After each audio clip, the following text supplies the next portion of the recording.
श्री शिवाय नमस्तुभ्यम। हर हर महादेव। नमस्कार दोस्तों, स्वागत है आपका एक बार फिर से हमारे YouTube चैनल धार्मिक ज्ञान में। दोस्तों, यदि आप अपने लाइफ में कुछ नया सीखने की चाह रखते हैं तो आज ही हमारे इस चैनल को सब्सक्राइब कर लें और पूरी जानकारी पाने के लिए इस वीडियो को अंत तक अवश्य देखें। दोस्तों, क्या आप लोगों को पता है कि गाय माता ने समस्त स्त्रियों को ऐसा कौन सा श्राप दिया था जिसकी वजह से आज तक समस्त नारी जाति को वह श्राप भोगना पड़ रहा है? दोस्तों, वह श्राप कौन सा था? चलो आज हम आप लोगों को एक कथा के माध्यम से बताते हैं। एक समय की बात है जब भगवान श्री कृष्ण अपने दरबार में अपनी राजगद्दी पर विराजमान थे और उनके साथ में गौ माता भी थी। तभी उनके दरबार में देवी सत्यभामा पहुंच जाती हैं। सत्यभामा पहुंचने के बाद भगवान श्री कृष्ण को देखती हैं और उनके साथ में गौ माता को देखकर सत्यभामा अत्यंत प्रसन्न होती है। वह गौ माता बहुत ही अत्यंत सुंदर थी जिसे सत्यभामा देखकर रह नहीं सकी और सत्यभामा उस गौ माता को स्पर्श करने के लिए जाने लगी। तभी भगवान श्री कृष्ण कहते हैं, हे सत्यभामा देवी, तुम जिस उद्देश्य से आई हो अपना उद्देश्य हमें बताओ। हे प्रभु, मुझसे आज मेरी एक दासी ने पूछा कि पहले स्त्रियों के बच्चे होते थे तो वह पैदा होते ही चलने लगते थे, परंतु अब ऐसा नहीं है। यह क्यों प्रभु? मुझे इस प्रश्न का उत्तर ज्ञात नहीं था, इसलिए मैं आपके पास आई हूं। तब श्री कृष्ण कहते हैं, हे सत्यभामा देवी, तुम्हारा यह प्रश्न समस्त स्त्री जाति के लिए अत्यंत महत्वपूर्ण है।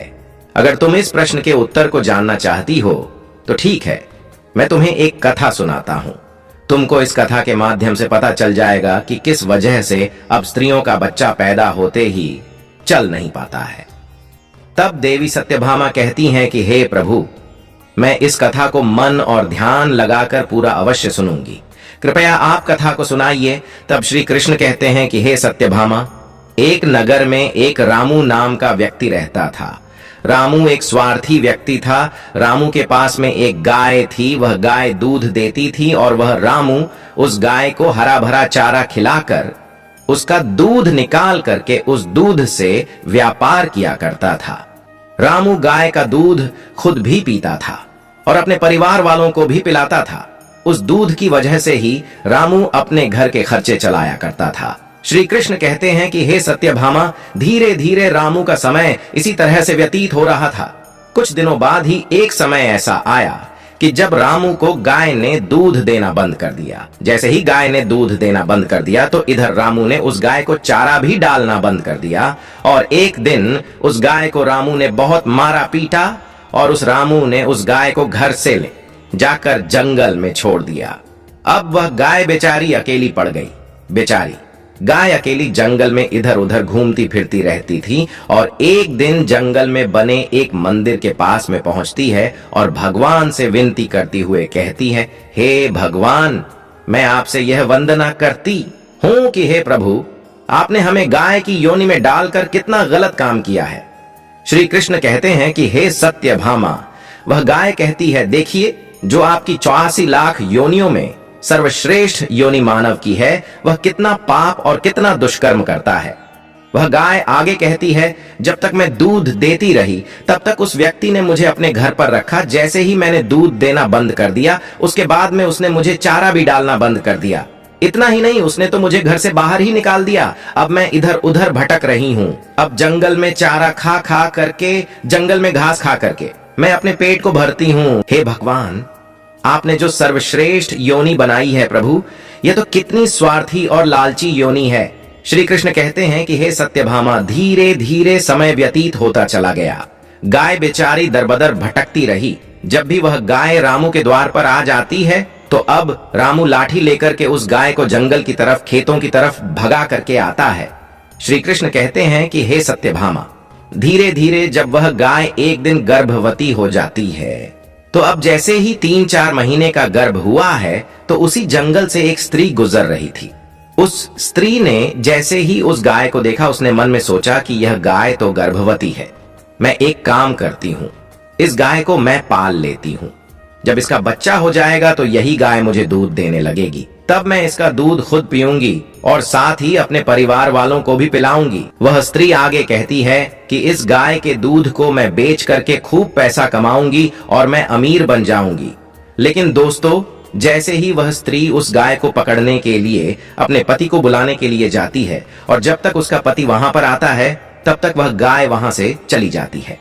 धीरे धीरे और समय का किरदार होता है। श्री कृष्ण कहते हैं कि हे सत्यभामा, जब उस गाय के प्रसव का समय नजदीक आ गया तब वह एकांत जंगल में सुरक्षित जगह पर जाकर के उस गाय ने एक बछड़े को जन्म दिया। प्रसव के कुछ समय बाद वही स्त्री उसी जंगल में घास काटने के लिए अपने खेतों पर गई हुई थी। जैसे ही उसने दूर से देखा कि एक गाय ने अपना बच्चा को जन्म दिया हुआ है, तब वह उसके पास गई और उसने ध्यान से उस गाय को देखा तो बोली कि अरे ये तो वही गाय है, इस गाय ने तो बछड़ा दे दिया। वह स्त्री सोचती है अब मैं इस गाय को पकड़ करके अपने घर पर अवश्य ले जाऊंगी। जैसे ही वह स्त्री उस गाय के पास से अपने पति को बुलाने के लिए जाने लगती है, तभी गाय उसी समय उस स्त्री से कहती है, हे बहन, आज तुम हमारे ऊपर एक उपकार कर दो। यह हमारा जो बच्चा है यह हमारे बगल में पड़ा हुआ है, इसे उठाकर तुम मेरे गर्दन के ऊपर रख दो। मैं अपने बच्चे को लेकर के किसी सुरक्षित जगह पर चली जाऊंगी, क्योंकि यह मेरा बच्चा 8 महीने बाद चलने लायक हो पाएगा। श्री कृष्ण कहते हैं कि हे सत्यभामा, ऐसा अभी है, ऐसा पहले नहीं था। पहले गाय का बच्चा 8 महीने के बाद ही अपने पैरों पर चलने लायक हुआ करता था। श्री कृष्ण कहते हैं कि हे सत्यभामा, लेकिन जैसे ही उस स्त्री ने गाय की बात सुनी तो वह बहुत जोर जोर से हंसने लगी। वह कहने लगी, तुम्हारा बच्चा इतना गंदा है, इतनी गंदगी में यह पड़ा है, मैं तुम्हारे बच्चे को उठा करके तुम्हारे कंधे पर क्यों रखूं? मैं तुम्हारे ऊपर यह उपकार क्यों करूं? जैसे ही उस स्त्री ने उस गाय का बहुत मजाक बनाया, उस समय गाय बेचारी असहाय थी, वह अपने बच्चे को उठा नहीं सकती थी। श्री कृष्ण कहते हैं कि हे सत्यभामा, उसी समय दुखी होकर के गाय ने श्राप दे दिया। उसने श्राप देते हुए कहा कि जाओ, आज तुम्हारा बच्चा जन्म लेने के बाद तुरंत चलने लगता है, लेकिन आज मैं श्राप देती हूँ, तुम्हारा बच्चा जन्म लेने के 8 महीने बाद ही अपने पैरों पर चलने लायक होगा, और जो यह मेरा बच्चा आज चल नहीं पा रहा है और यह आज के बाद पैदा होते ही बहुत जल्द अपने पैरों पर चलने लायक हो जाएगा। श्री कृष्ण कहते हैं कि हे सत्यभामा, इसी श्राप के कारण स्त्रियों का बच्चा अपने पैरों पर पैदा होते ही नहीं चल पाता, क्योंकि गाय माता ने समस्त स्त्री जाति को श्राप दिया है, परंतु गाय माता का जो बच्चा होता है वह तुरंत चलने लायक हो जाता है। अब श्री कृष्ण आगे कहते हैं, हे देवी सत्यभामा, अब तो आपको पता ही चल गया होगा कि आखिर किस कारण से स्त्री का बच्चा पैदा होते ही नहीं चल पाता और वह कौन सा श्राप है जो गाय ने स्त्री को दिया था। तब देवी सत्यभामा कहती हैं कि हे प्रभु, अब मुझे मेरे प्रश्न का उत्तर मिल गया है। इस प्रश्न का उत्तर बताने के लिए आपको कोटि कोटि नमन करती हूँ। दोस्तों, कहा जाता है कि सतयुग में जिस समय सुखदेव जी पैदा हुए थे, तो सुखदेव पैदा होने के तुरंत बाद ही अपने पैरों पर चलने लगे थे, और वेद व्यास भी जन्म लेने के तुरंत ही बाद अपने पैरों पर चलने लगे थे। यह बात सतयुग की थी, लेकिन कल युग में ऐसा नहीं है, क्योंकि गाय ने समस्त स्त्री जाति को श्राप दे दिया था। उसी दिन से समस्त स्त्रियों के जो बच्चे पैदा होते ही चलने लग जाते थे, उनकी प्रक्रिया वहीं पर रुक गई। गाय के श्राप के कारण ही स्त्री का बच्चा 8 महीने बाद ही बच्चे चलने लायक, अपने पैरों पर खड़े होने लायक बन पाता है, और गाय का बच्चा उसी दिन से अपने पैरों पर चलने लायक हो जाता है। इसीलिए किसी की आत्मा को कष्ट नहीं देना चाहिए, और यही सनातन धर्म का सबसे बड़ा धर्म है। दूसरे के दुख में दुखी हो जाना, दूसरे के काम आना सबसे बड़ा धर्म माना गया है, तो इसीलिए हमें असहाय पशु की पक्षियों की सहायता करनी चाहिए। गाय के श्राप की वजह से ही जितने भी पशु पक्षी हैं, उन सब के बच्चे चलने लग जाते हैं, लेकिन स्त्रियों के बच्चों पर इसका विपरीत प्रभाव पड़ा कि जन्म के तुरंत बाद स्त्री का बच्चा चलने लायक बन पाया हो। एक स्त्री की गलती से आज समस्त मानव जाति की महिलाओं को उस श्राप का खामियाजा आज भी भुगतना पड़ रहा है। दोस्तों, उम्मीद करते हैं जानकारी आपको पसंद आई होगी, तो आप लोग वीडियो को लाइक और शेयर करके कमेंट में हर हर महादेव अवश्य लिखें, और ऐसी ही इंटरेस्टिंग जानकारी पाने के लिए हमारे इस चैनल को सब्सक्राइब कर लें।